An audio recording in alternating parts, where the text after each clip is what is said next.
Assalamualaikum warahmatullahi wabarakatuh. Perkenalkan wasta abdi Medina Putri Sakinah di kelas 12 IPS 1. Abdi bade ngaresensi novel Sunda anu judulna Carita Si Dirun. Saat acan urang ngaresensi bukuna, urang tinggal heula identitas bukuna. Judul bukuna Carita Si Dirun, pangarangna Samsudi, pamedalna PT Kiblat Utama, kandel bukuna 64 kaca, hargana 18.000. Teras atas identitas urang kana ciri-ciri intrinsik. Anu pertama aya watak jeung tokoh. Tokohna anu pertama si Dirun teh watakna teh bangor, ngeleuyeud, tapi kalelelaan mainna jadi bager. Anu kadua aya ambuna si Dirun, watakna teh bager, sabar jeung cerewet. Anu katilu aya bapana si Dirun, watakna teh tegas jeung sabar. Anu kaopat aya guruna, watakna teh tegas. Anu kalima aya uwana watakna teh medit. Anu kagenep aya bapa luhan watakna bager. Anu katujuh aya buluhan watakna bager. Anu kadua aya alurna merele. Anu katilu aya latarna teh nu kahiji di sakolaan. Anu kadua di imah si Dirun. Anu katilu di sawah. Anu kaopat di pasisian Karawang sisi Citarum. Anu kalima di Pulau Kapal. Lajeng ayeuna kana sinopsisna. Aya hiji budak anu namina si Dirun. Si Dirun teh boga watak bangor jeung ngeleuyeud. Nah disebut bangor lantaran lamun si Dirun dibere artos ku ibu atau ku bapakna, artosna teh sok pake keur judi. Terus oge si Dirun teh sok gelut jeung babaturanana, dugi ka bapakna teh sok nyarekan si Dirun. Hiji waktu si Dirun kanyahoan kulantaran manehna ngajual barang anu dipasihkan ku bapakna ka manehna keur judi. Di dinya teh bapakna teh ngambek pisan ka si Dirun. Si Dirun minta maaf ka bapakna, manehna minta maaf moal ngalakukeun judi-judian deui.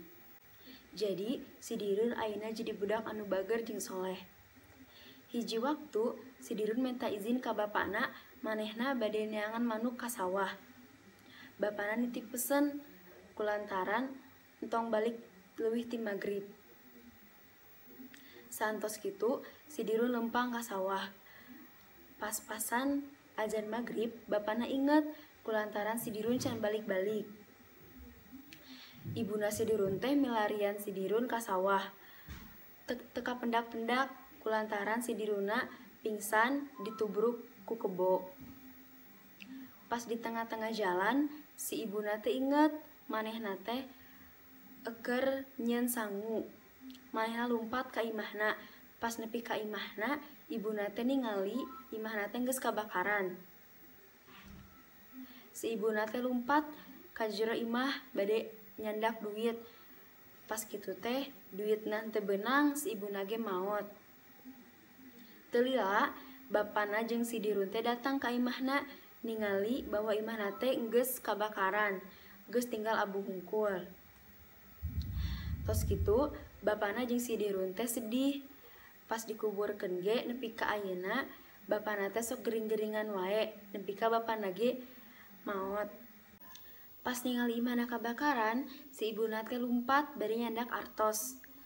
Pas asup ka jero imah, artosna tos teu aya, si ibuna ge ngilu kabakar. Teu lila ti dinya bapana jeung si Dirun teh datang ka imahna. Manehna duaan teh ruas lantaran imahna geus kadurukan. Pas ditingali, ibuna si Dirun teh tos pupus. Pas ibuna Dirun pupus, Dirun jeung bapana teh sok sedih unggal poe, nepi ka bapana teh gering terus ngiluan pupus oge. Saatos si Dirun ditinggalkeun pupus ku bapana jeung ku ibuna, si Dirun teh diangkat anak ku uwana. Uwana teh beunghar pisan, tapi uwana teh medit. Hiji waktu si Dirun menta sakola ka uwana, tapi ku uwana teu disakolakeun, malaka dititah ngangon munding. Hiji waktu pas si Dirun ngangon munding di sawah, si Dirun teh kasarean. Pas gugah, si Dirun teh ningali geus loba cai di sekitarna.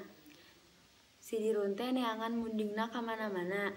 Pas si Dirun neangan munding, si Dirun teh kabawa ku cai palid, lentang-lantung ka ditu ka dieu. Untung we aya gebog cau anu ngahalangan awak si Dirun.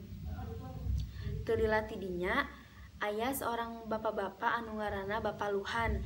Bapak Luhan teh ningali si Dirun nyangsang dina gebok cau.